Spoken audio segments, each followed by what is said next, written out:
I sense something elusive. Stay a while and listen. Well met. You are not prepared. This better be good. Existence is mysterious. Loud and clear. Hello there. Greetings, traveler, and welcome to the Blue Recluse. My name is Martin Larsen, and you're listening to the podcast about everything Blizzard.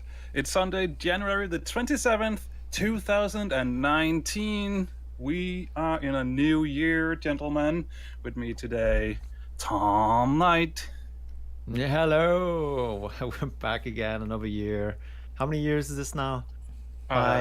Who's counting? Who's counting? I'm not. I'm definitely not counting. I don't want to keep track of that sort of number. It's... And speaking of years, Thomas, you're not in trouble, but congratulations with your birthday. Congratulations, you dinged yesterday, right? Yep, level 32. No new abilities, unfortunately, this time. Man. You need 3 more levels It's just for one that. of those. Yeah, it's just one of those levels you get to, and you're like, oh, a couple of hit points went up or down in this case. And no real new spells. It's like, oh well, just gotta focus on getting to the next level now. Nothing exciting's happening at level 32. It's one of those weird levels where the stamina is actually going down instead of up. Yeah, what's wrong with that? why am I not getting stronger as I get older? Why can't video games and aging be the same thing?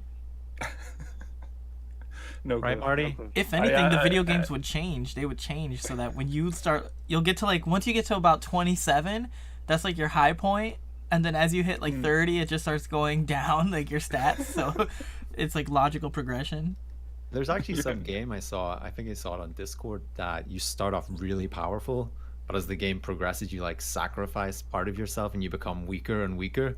I have to look that up actually. That's more a true reflection. That's the board game life.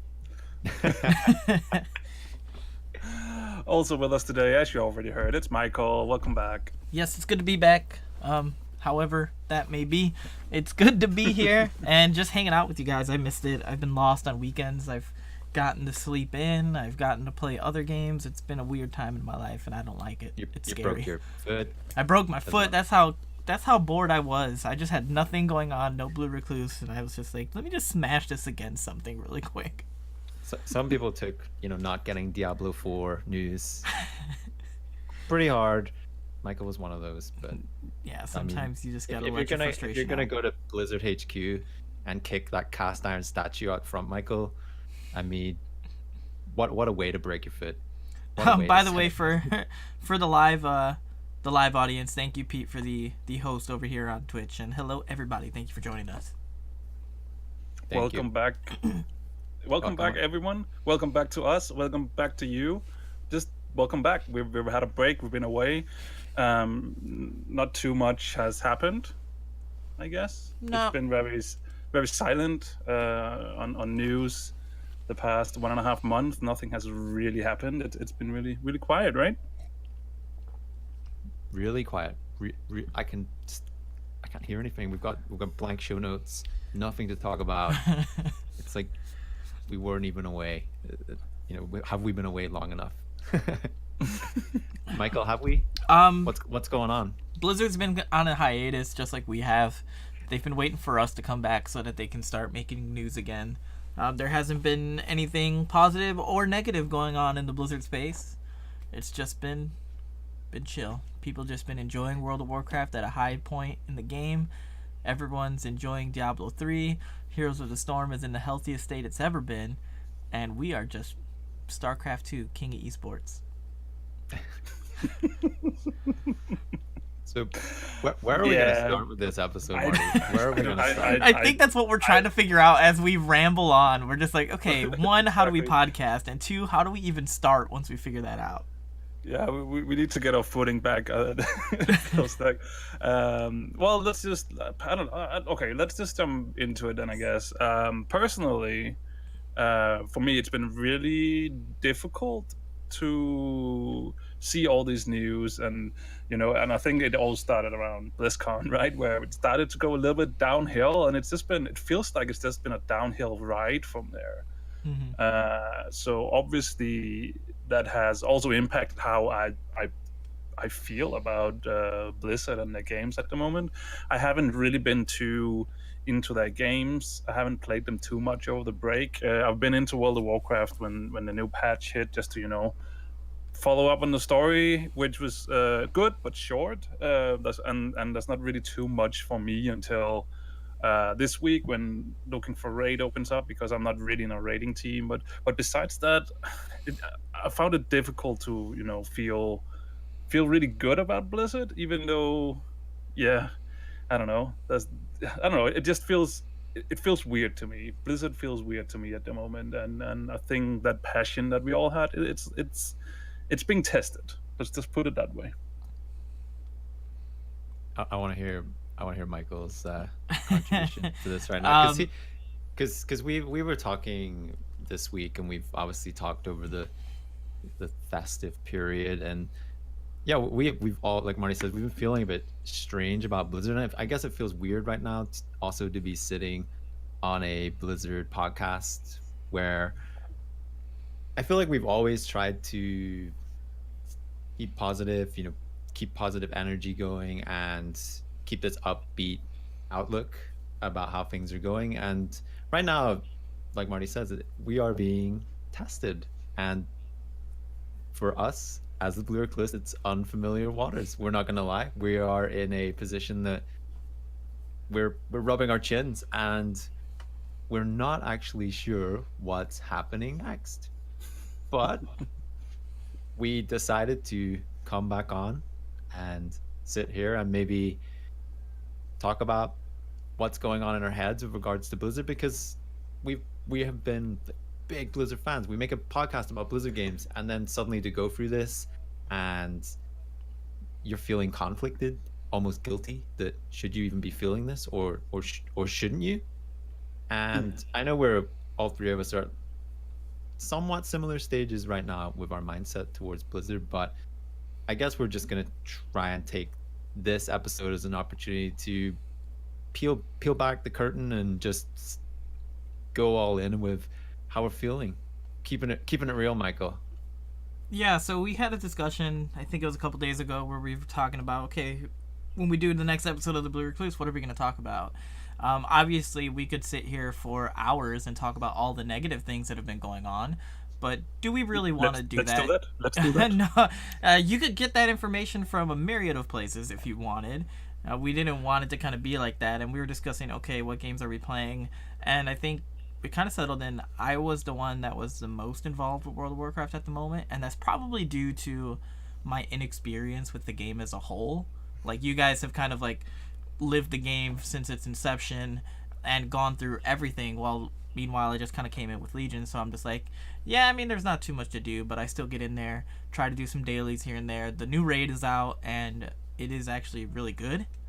And you have a raiding group, right? So you're actually in a team.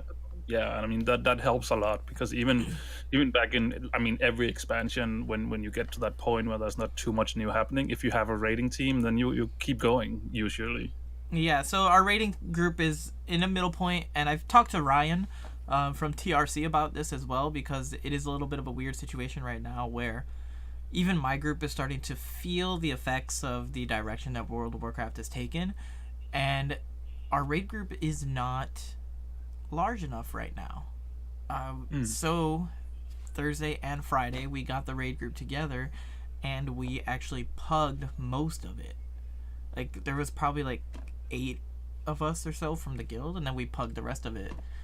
We got good groups together. It wasn't too bad, maybe because it's new, but we simply put up there like, hey, some of us are guildies and we're learning and having fun as we go, and the raid is a lot of fun.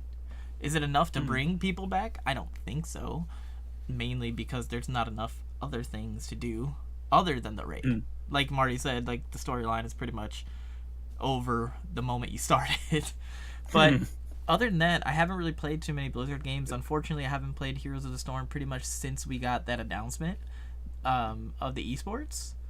I was sure that I was just going to be like, you know what, I don't care, I'm just going to play it. But I just didn't play it, not because I actively sought out to negatively bash it or anything. It's just, for some reason, I never played competitive, and I just haven't picked it up. I'm sure I will soon enough, but at the moment, I've only been in World of Warcraft dipping toes in when I have to, or doing raid stuff or Mythic Plus or some group activities. Just that. I did Darkshore yesterday, and I realized how boring it is. Oh my god, it was so boring. We rushed all the way to the end, and it was just like, oh, we didn't do this one thing, so now we have to wait till that finishes up. And it was literally just waiting there, and I'm like, come on. There was a Q&A. I don't know if you guys watched it. There was a Q&A with Ian. I watched a bit of it. I didn't watch the whole thing. And then Preach Gaming put up a video too about loot. It was like a 2017, I think Pete mentioned it in the chat as well, over at GDC, where one of the previous game designers talked about loot. And he talked about like Wrath of the Lich King and how he felt that they made a mistake with badges. And you could see some of the things that he felt like they made a mistake with is kind of the direction the whole game has taken. So it is an interesting I miss badges. I like badges. I sort of like them, actually. It gave you a reason to go into dungeons every day. I guess the general concept of it was that there were too many different badges and too many different vendors. So it was like, I have this badge, now which one do I have to go to? More badges. Overwhelm us. Confuse us. Give us a currency list that's longer than my arm. And make each one random so you can't target badges too. Yeah. I also feel like at the moment, when I look, I've been looking at my YouTube subscriber list, or like YouTubers I'm subscribed to lately as well, and because I've started to notice a pattern a little bit more than I probably noticed before, where some of them, they take something comes out of Blizzard HQ, or it could be any game company, to be honest, and then they talk about it, and they're always in a negative. They have like a negative focus on it, and I didn't really notice it too much when it was other gaming companies, but when it's all of a sudden is a gaming company that I really like, and where actually I know a lot about the news and what's going on, you start to see a pattern that some of these are very, very biased towards just being negative for the sake of being negative. Maybe because it gives views. I don't know if that might be a thing, actually. Yeah. And so, and when you see that kind of news, then you can't help, or at least I can't help, to get a little bit bummed out about it. So that actually means that I'm starting to cut away some of these YouTubers that I follow. But what's really interesting is that Belluar, who used to be a World of Warcraft only specific YouTuber, is starting on like a general news channel as well, and he's starting to look into some of these news stories from Activision Blizzard. And what I really like about him is that he actually goes a little bit more in depth. And when you actually just do minimal amount of investigation, research, whatever, then it actually turns out that that really, really bad news story on this YouTube channel over here is actually still not good, obviously, but it's not as bad as they want you to think it is. So I think that's also a factor at the moment, that choose your sources well, because if you can't go wrong with Talias and Avatar as well. Like, I've always rated them so highly. Like, yes, like Talias and Avatar, really passionate about Warcraft, and they still obviously very much into the game, but I've noticed over this trying time as well that Taliesin is like really good at breaking like everything down and taking a look at it from multiple angles as well. And even though right now I'm feeling a bit alienated with Blizzard, it's still good to see that there's YouTubers out there that aren't just like piling all on to this negativity hype train, and that there's still some like legit people out there. And I've always kind of considered T&E like one of the most legit kind of YouTube gamers out there, just because of the way they break it down. And when there is still like people like that you can go to and get information, and it does make you start to feel good again. But I don't know, I'm getting the impression that there's just more negativity out there right now than there is positivity, and it's draining. It is really draining to try and like look up stuff about games, and it's just, it submerges you, and you don't want it to drag you down, but it does. It starts to pull you down into it as well, and you start to feel this like uncomfortable feeling, this bad feeling, bless you, Michael, and it makes you sneeze, and you don't know what to do. You're like, I've been enjoying this game, but then when suddenly loads of people around you are starting to, they're not enjoying it, and then you just get this feeling inside you that, oh yeah, you start looking at things more critically as well, that, oh yeah, I don't enjoy this part, or this bit is a bit boring, really, isn't it? And you just you start to just notice negative things anymore, and you forget about what actually you enjoyed about the game. And I think there's a lot of people in the position we're in as well, because I've got friends who are diehard Warcraft fans, and they're saying to me that they're losing interest, and everyone seems to be just having the same conversations. And it's like, I don't feel like we've ever been here before, that we're just in this kind of no man's land of not really sure what's happening right now. We've had these big hits of news that have affected us, but we're not really sure where we're heading.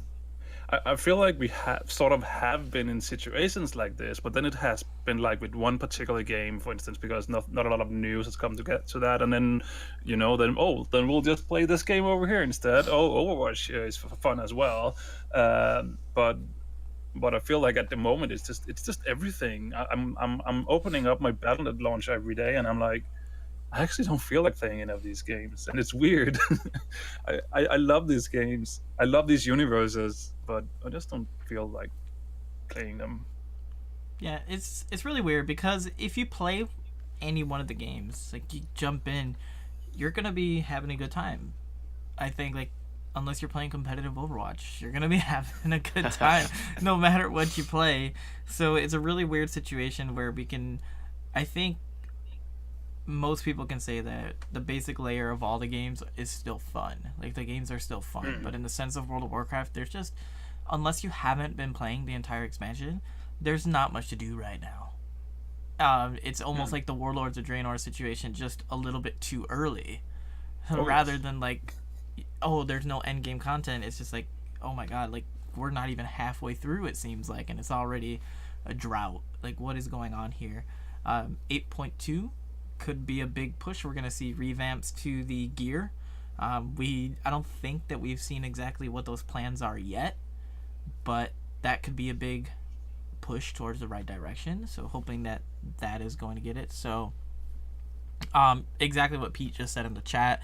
The idea is we need engaging content outside of raiding, because as good as the raid is, not everybody raids, and then even if you do raid, what happens when you're done raiding? Like, what are you going to do? Not everybody does PvP. And it does feel like, I know a lot of people in the beginning said, oh, this is rushed content, it's a rushed expansion, and I think our opinion generally was here that let's wait and see. But I sort of do think that maybe it was a little bit rushed. Maybe it could have used another 3-4 months of polish before they released it, because I feel like a lot of the it seems like, at least, that a lot of the things they had to do the first few months of release was to fixing a lot of bugs, figuring out what to do with new gear sets and stuff like that. And obviously, if you have to spend time on that, then you can't do all the new content. So it really feels like everything has been pushed a few months. So that release cycle that we have now, I mean, now we're on track, but we should have been on track from launch. So I do feel like maybe that could be a potential reason. I think it's a case of sorry, Michael. I think it's a case of a lot of the new systems that came in with this expansion as well just didn't really capture the excitement that perhaps they were supposed to. For example, Warfronts became a bit underwhelming, that it was just this kind of one-sided experience that was pretty inevitable that you were going to win anyway. There's no real consequence to that. It's just a bit of a time gate to, get a victory, to unlock a piece of loot. And then you had island expeditions, which looked really, really exciting actually. And the first couple of times I did it, I thought this could be a really awesome replayability piece of content, but it hasn't really turned out to be like that. And then we've got the kind of existing systems of the World Quest, which I think it worked really well in Legion, but then it's almost suffering from that. Kitty alert! There's a kitty on stream. It's suffering from that.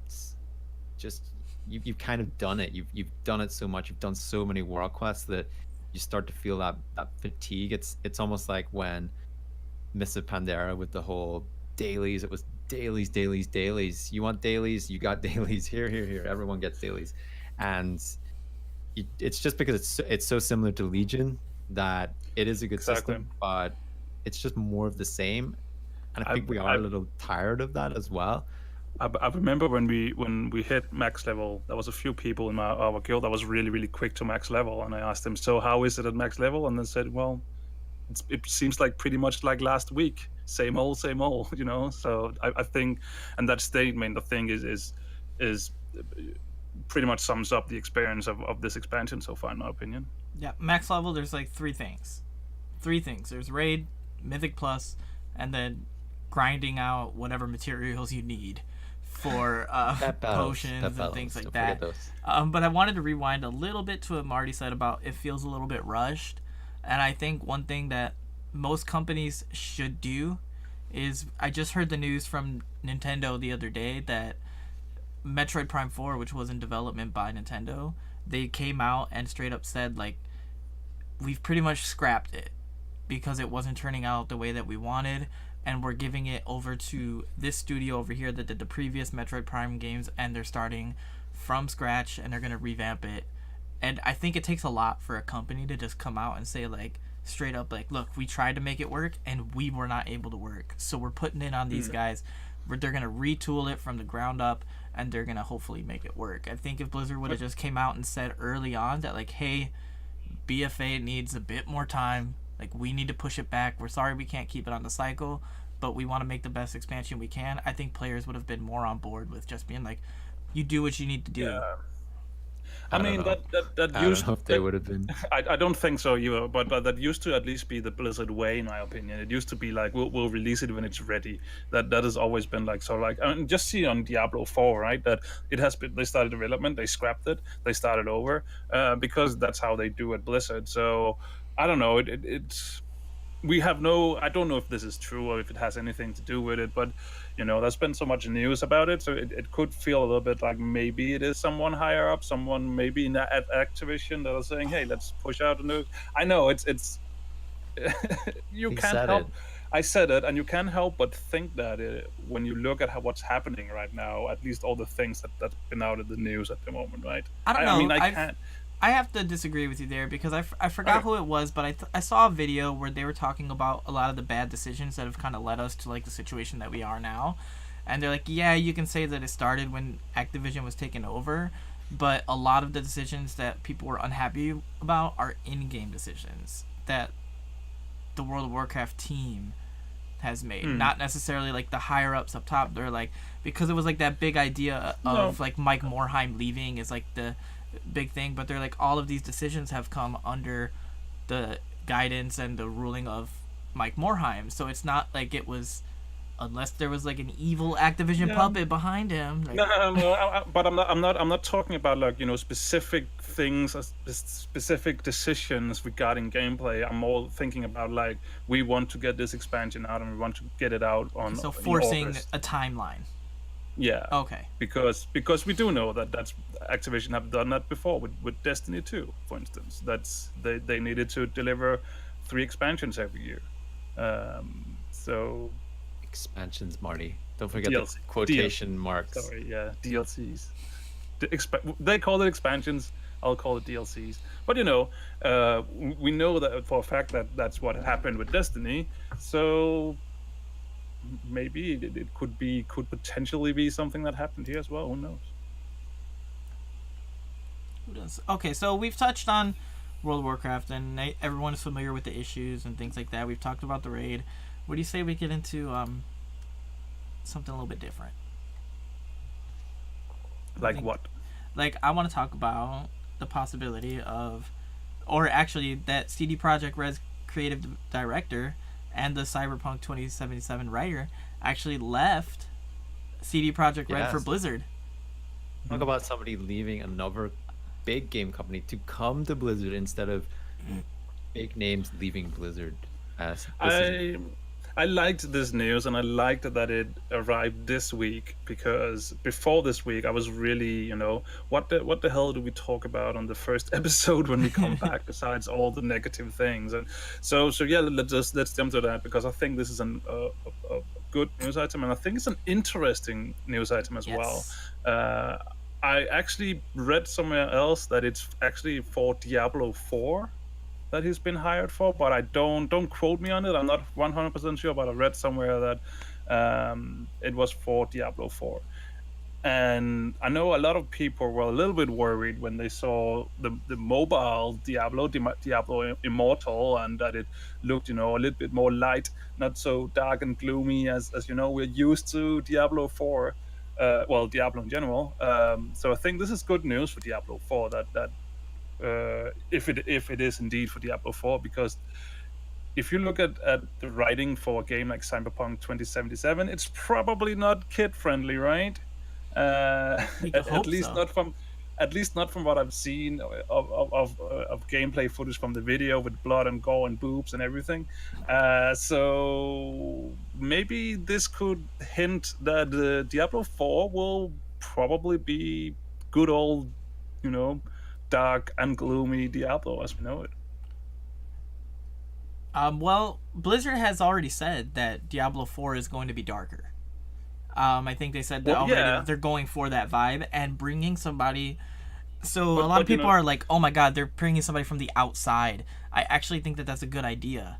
Bring in a fresh, a fresh mindset to a group that's already been together for so long, just to bring in these outside ideas, and especially somebody that can bring like a mature concept to the entire world.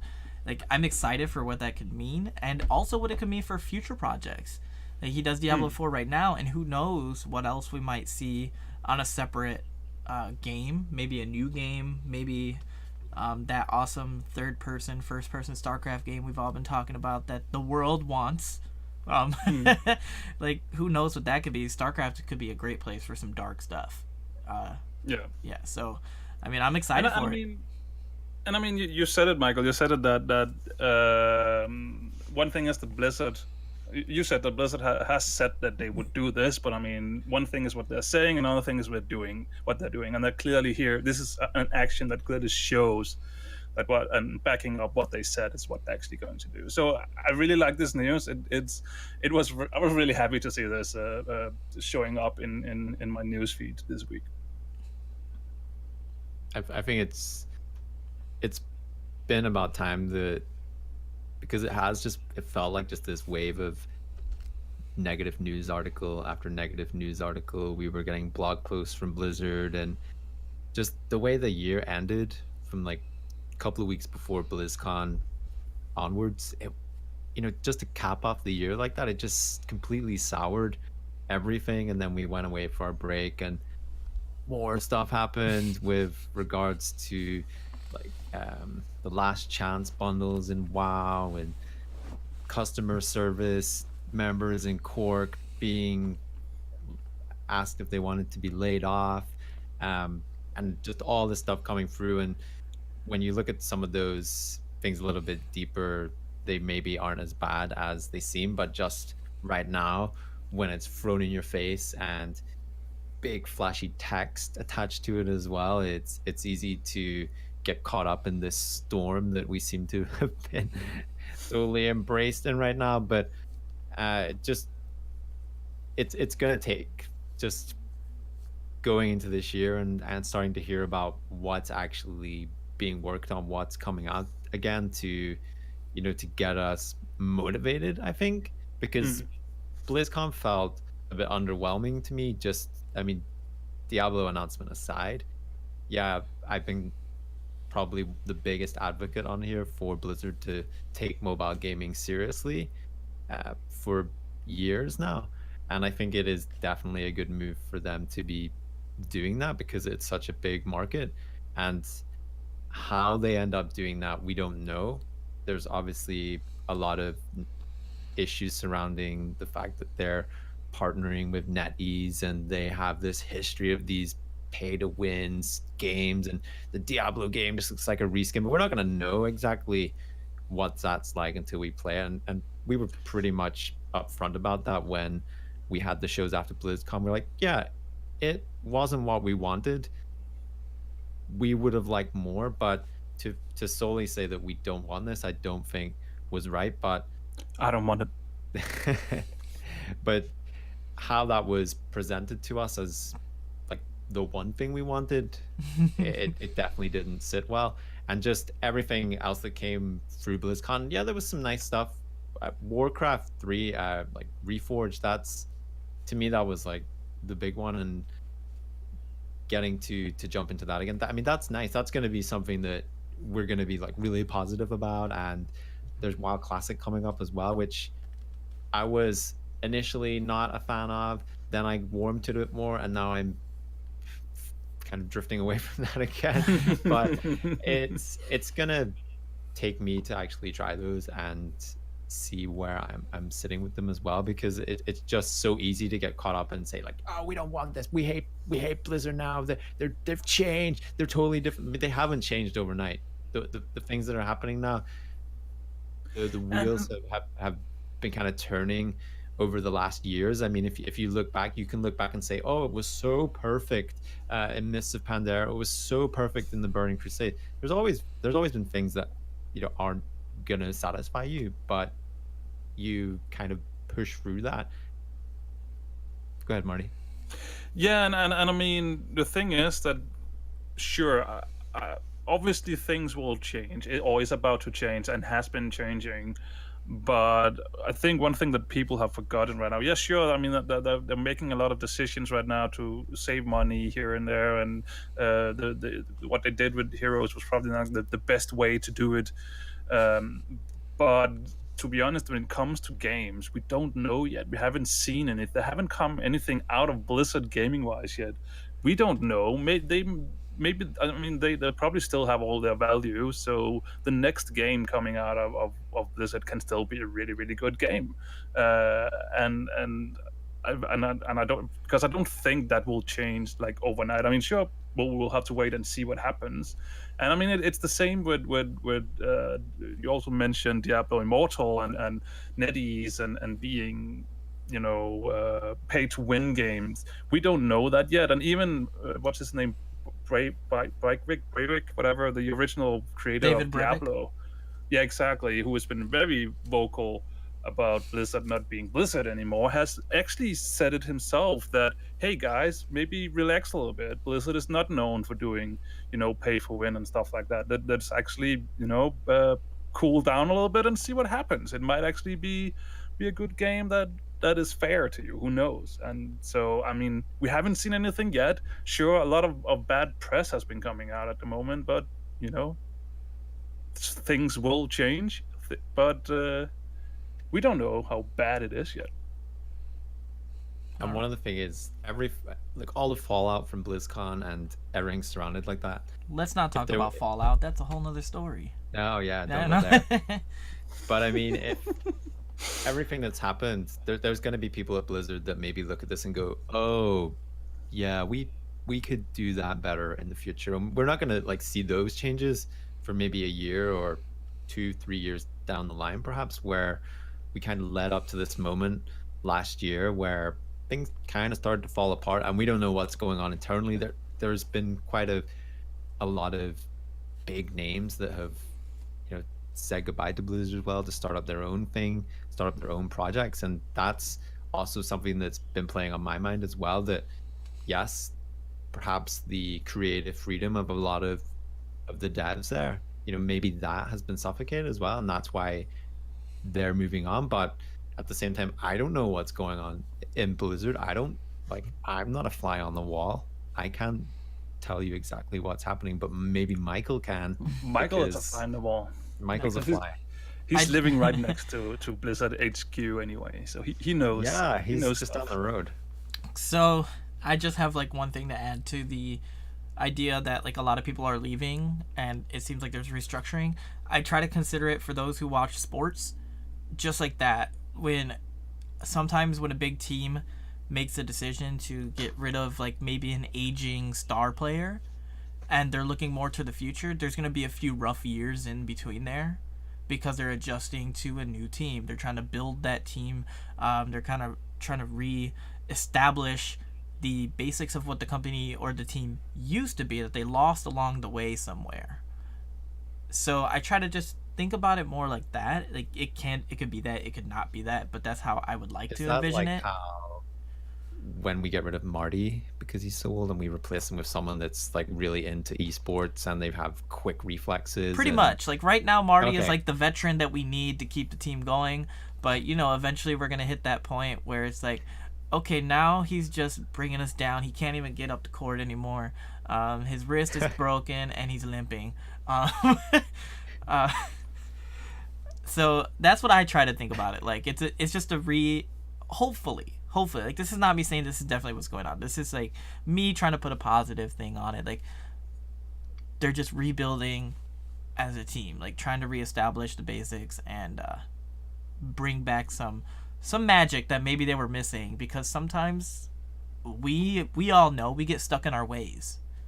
We get stuck in our ways, especially the longer we've been doing it, and sometimes the tried and true method doesn't always work. Sometimes it does, and sometimes the restructuring doesn't work.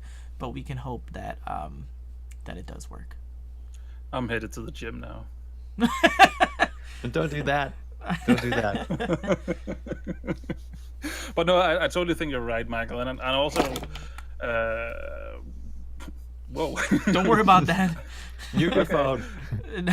I also want to remind people that this is not new. That developers leave one company to join another one to make their own whatever, and it's been a big part of Blizzard as well. I mean, I can't even remember some of the other MMOs that came out after World of Warcraft became such a huge success. Actually, had a lot of ex-Blizzard members, employees, helping creating them. So I mean, it's nothing new. It is just what happens, and I mean, all of us here have changed jobs within the past 14 years.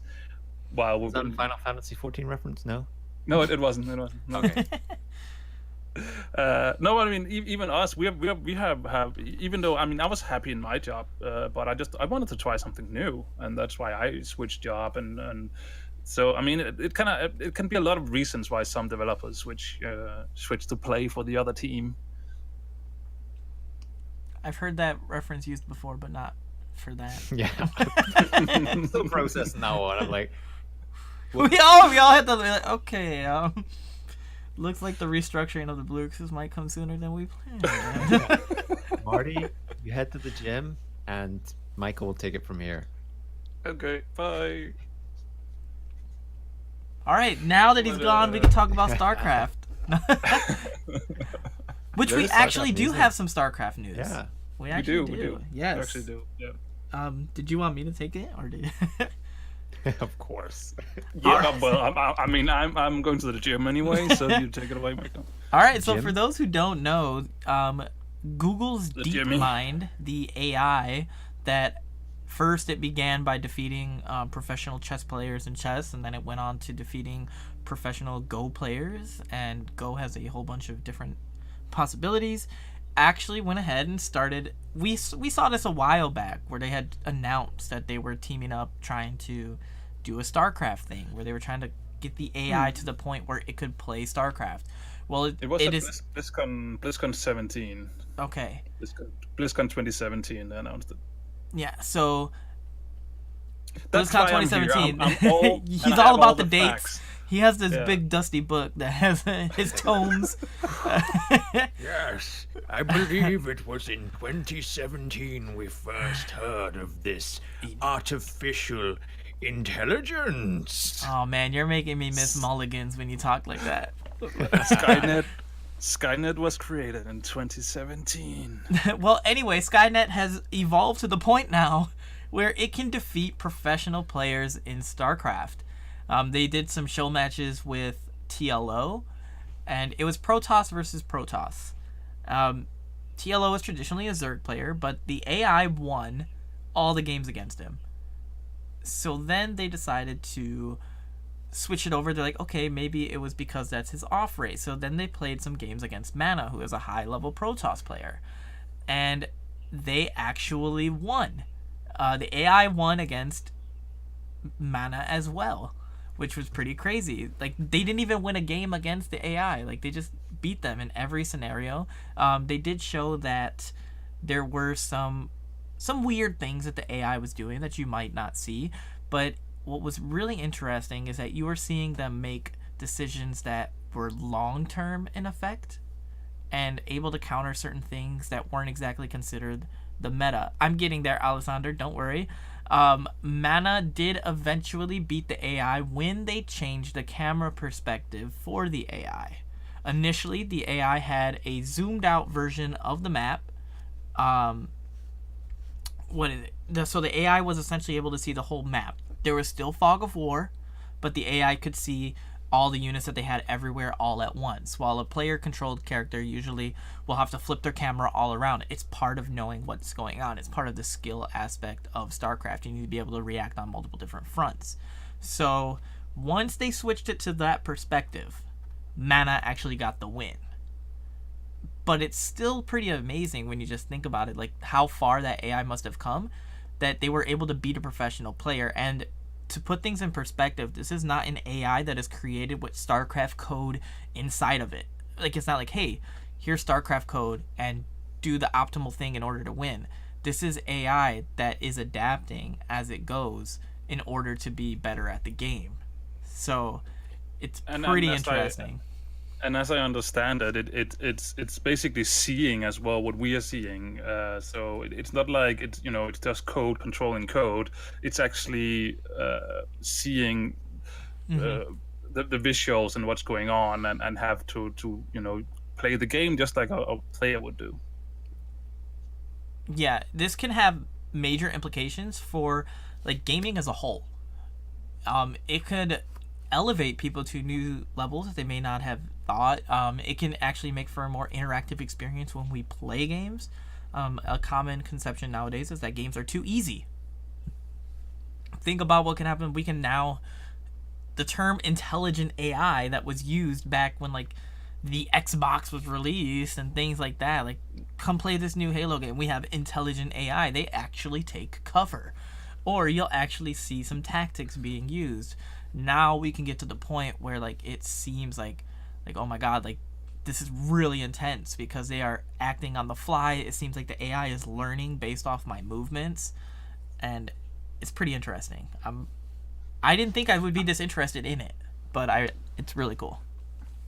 And what I find interesting as well is that they actually did something similar with Dota. I think it was Elon Musk's AI that played Dota against Dota players, and what happened was that I think the AI started out with winning, but then the players adapted the same strategy as the AI used, and then the humans started winning again. So I'm just all the movies, Marty. Just like all the movies. Yeah, exactly. No, so I'm just wondering that maybe I'm just looking forward to see if something similar will happen here, where the AI is doing something and humans will adapt those tactics and whatever the AI does. And I think that's another aspect that's really interesting about this. How will it affect the meta? So Alessander is bringing this up, is that the pro players brought up that the AI is doing things that human players wouldn't normally do, and it was throwing them off. And I think that's amazing that it's happening, because there's always like the established meta, and it's like, oh, if you don't do according to the meta, then you're going to lose. And this is showing the complete opposite, is that they're so used to the meta that the moment something else is presented to them, they don't know how to react. Now, the players did say, like, I think TLO said that because it was so different what they were doing, that he probably could adapt over time as most pro players are able to. That's why they're still pros. Is because they're able to adapt to different strategies as they go. So I just think that it's interesting that the AI didn't instinctively, because it wasn't programmed for StarCraft, it didn't even take the concept of like, oh, this is the meta build. It was just like, let me see what the concept is for the game and try to optimize what I can in order to get the win. Yeah, and I mean, you even saw it in the second. I only watched the TLO games, but even the second TLO game where TLO already there adapted to how the AI was playing, and he definitely lasted longer, but was still beat in the end. But I mean, that's just how it works, isn't it? That you have to adapt. You have to figure out how can I beat this, and over time and enough matches, I mean, both AI and the opponent will get more, get to learn their opponent. I'm just wondering if we can get our hands on this AI and actually use it to replace somebody on our podcast if they're not showing up. I'm like, guys, load in the AI, load in the Tom AI for this week, and actually get some intellectual and adaptable conversation in It's the not podcast. that hard. It's just, for you, it's just someone who talks for a long time. For me, it's someone who interrupts. Michael, I'm not really sure. Somebody who tries Michael's- to get StarCraft news into the show. Exactly. Yeah, Michael's might take a bit longer to program, but me and you, Marty, 10 minutes, copy and paste it from somewhere. It'll be just fine. We're just gonna get we are just going to be replaced, all three of us, by the AI. Speaking of which, before we go, I know like time is starting to get a little bit long here. Didn't one of you guys talk about one of the I guess one of the old school developers of Vanilla WoW or something, like wrote a book, Tales of Warcraft or something like that? Was it one of you guys, or did I see it from someone else? It wasn't me. That was John Stats, was it? He had a Kickstarter.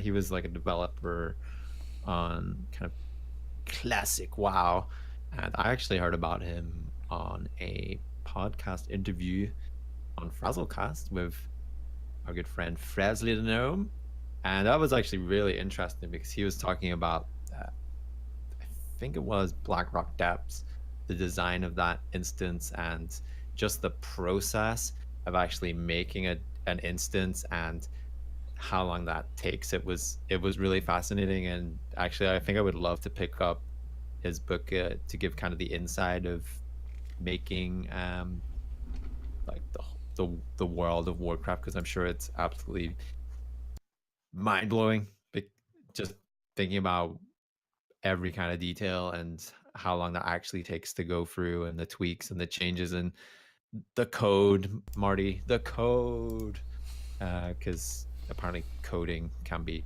tricky at times, making stuff work, new stuff work with old stuff. And so it would seem that our tried and true method of copy and paste is not the correct answer, unless it is the correct answer and he's trying to throw us off so that we don't start taking jobs away from people.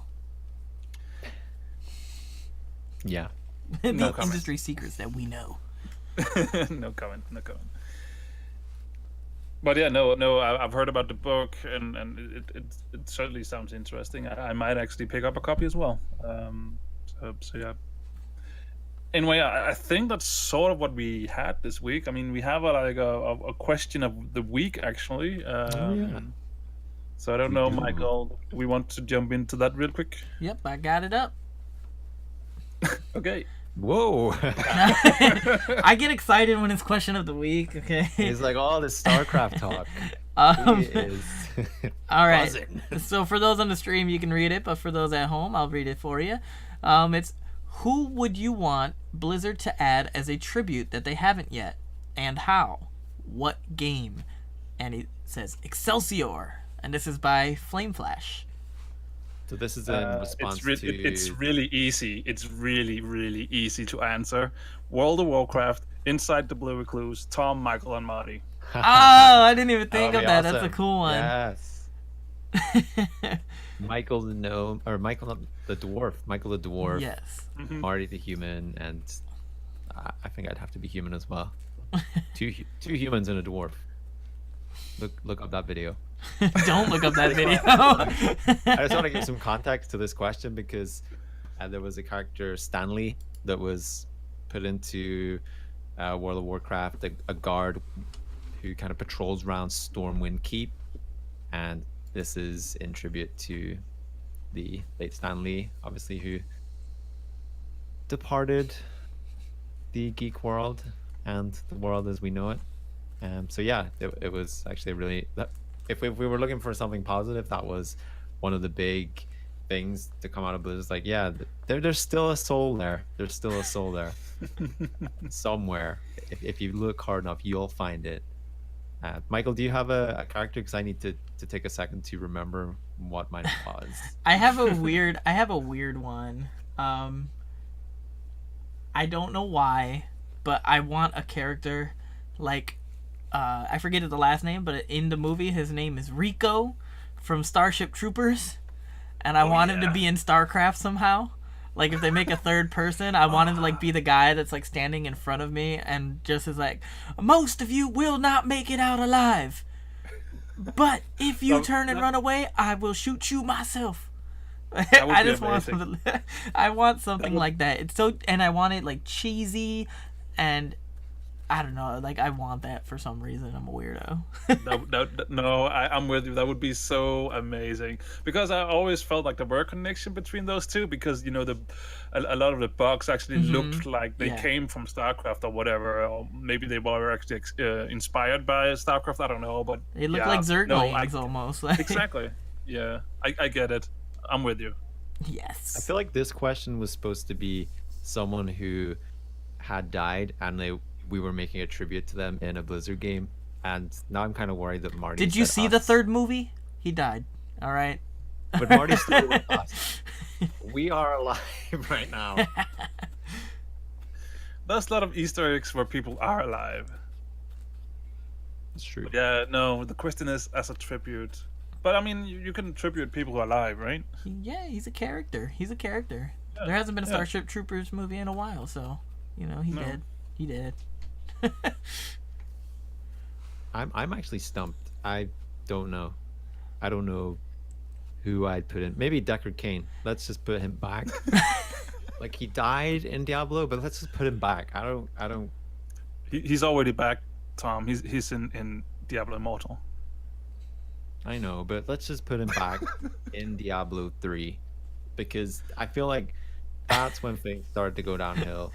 That you killed off Deckard Cain in the most unepic way ever. It wasn't even a proper cutscene, and let's just forget what's happened with the story. Nobody plays the main story of Diablo anyway, except for those Switch players. But we're not even going to talk about those guys, and we'll just make him an NPC character again. He's always standing there, and he's always ready to stay a while and listen. Tom just alienated like a whole group of people that could possibly be listening to this for the first time, and they're all Switch players, and now they're all gone. I love Switch players. I wish I was a Switch player. It's too late, Tom. They're already gone. All right.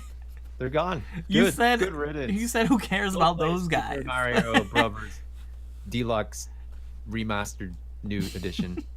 Sorry, I already zoned out. I think I got away with that. I totally didn't know what to say for that question. Well, I will press this button then. Lost orders! Lost orders! So we actually made it to the end of this first episode. So should we quickly talk just a little bit, like a few minutes, about what's going to happen going forward? Because, you know, the show is actually called What Happens Next? And you won't believe what happens next. You're gonna have to click this link to find out. Gotta hit the subscribe button and make sure you get that bell so you can get the alerts. Obviously, we will not stop the Blue Recluse. We will continue doing stuff, but we might sometimes shake things up a little bit and maybe, you know, not make a podcast, maybe just stream a little bit instead and play some games and try to get that love back for the Blizzard games. Ooh, yeah. So I would say if you want to know what's going to happen, stay tuned on social media. I'm pretty sure Tom will tell us all about that in a second. So yeah, we'll probably do a little bit more like what we feel like doing this particular week, because if there's only negative news, that's not really our thing. That's not really what we do here. We like to be happy and passionate about things, right? Indeed. Yes, we do, Marty. We're going to make. I'm not gonna say it. I'm not gonna say it, but we're gonna bring happy times back again, Michael. Put that on a freaking hat and wear it. I don't put things on a hat. The last time somebody did that, it didn't turn out well for Americans. It's because it was a red hat. Anyway. Yeah. Should I tell them, Marty? Should I tell them? No, not yet. Okay. Because I also want to quickly say that I have a small idea for things we could do going forward, and it is StarCraft related. So Michael might actually be a little bit interesting to hear about that. We will definitely do that very, very soon. We didn't really know how this episode would turn out, so that's why I didn't prepare anything for this episode. But maybe next week there will be a little bit of StarCraft in there for you, Michael. And Oh yeah, we could do 3v3s versus the AI. Don't worry, Tom. It's not the deep mine, so you'll be able to hold your own. Hopefully. I'm going. No. Also, obviously, we have that other podcast called Nerd This, where if you haven't listened to it yet, the first episode of the year is me and Dusty talking a little bit about our expectations for 2019 in nerd world. So yeah, we get around quite a few different games, movies, TV series, stuff like that. So remember to check that out. But yeah, stay around, because after the show, obviously, we have the Frasley report. That's still there. So let us know. Still going strong. Let us know your thoughts about anything we talked about on this episode, or if you have your own questions, like Flame Flash's question, feel free to contact us. Tom, how do people do that? So there's been a few changes in the contact information, so listen carefully, people. You can email the show at the Blue Recluse podcast at gmail.com. You can find us on Facebook, Twitter, and YouTube. What social media didn't I say? But yes, you can also join the Dragon Powered Studio Discord, where the Blue Recluse now lives. It's still the same server, but it's called the Dragon Powered Studio Discord channel, and you can still get there, as far as I'm aware, by going to thebluerecluse.eu/discord, and you'll see all the lovely channels to do with the wonderful Dragon Powered Studio. Lots of cool people in there, lots of chatter, lots of things going on. It's hard to keep up sometimes. You can also leave us an iTunes review if that's your thing. You can totally do that, and we will read it out on the show. And Michael might even do it in an accent. That's just a little teaser there. Sorry, Michael. You can also support the show over on patreon.com/the Blue Recluse, and you can find all that information, including our show notes for this episode, at thebluerecluse.eu or thebluerecluse.com, because for some reason we have 2 web addresses, because 2's better than 1. Yes. Was that it? I think that's it, yes. Just confirming, that is it. Do you want me to say the line at the end where you push the button? Frasley, take it away.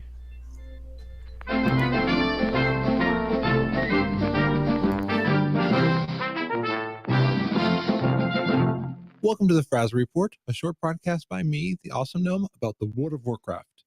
So we've got a doozy of news that has popped up this week. Speaking of popping up, there will be 4 new books coming this fall: The Art of Hearthstone, Year of the Kraken, The Art of Diablo, The Cinematic Art of World of Warcraft, and my favorite, World of Warcraft pop-up book. The description for the last one is: choose your faction, pick your weapons, and prepare for an astonishing vision of the world of Azeroth like you've never seen before. Built by best-selling paper engineer Matthew Reinhardt, the World of Warcraft pop-up book brings the beloved locations of Warcraft to life, from the classic faction hubs of Orgrimmar and Stormwind to the battle-scarred lands of Lordaeron and Teldrassil, and even the new capital cities of Kul Tiras and Zandalar. Each page unfolds into an eye-popping treat, depicting iconic sites with brand new art and interactive pieces. So we got word of a few canceled functionalities of this book.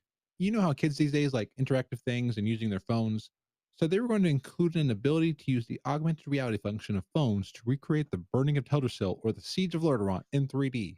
But the person in charge of that got fired. We also don't have word yet if the Art of Diablo will have an ebook release for phones yet. Bayer has released a report that the sales of their back pain medicines in the Broken Isles have gone down ever since the Battle for Azeroth. It has caused a backlog of the Bayer medicine for vendors over in the Broken Isles. I talked with one of the quest givers. Yeah, my back pain's gone. No one's standing on me anymore. People can actually find me. And in some strange news, there was a hunter who believed they were a superhero and told everyone to call them the Star-Lord. They were trying to tame a raccoon as a pet. They also had with them a plastic tree, which they were wheeling around in a wagon, and they were talking to it and claiming it kept saying, "I am rooted." They also were kiting a rock elemental behind them, which they claimed was a friend, even though it kept attacking them. I can't make this news up. We live in unusual times, and I've seen stranger things happen. Oh, and before we go, we cracked the case on who runs the account for the world record egg. It's Snomi. They had a burning desire to do it. Well, that's it for the news. Until next week, be awesome. This show is brought to you by Dragon Powered Studio. Find more at dragonpoweredstudio.com.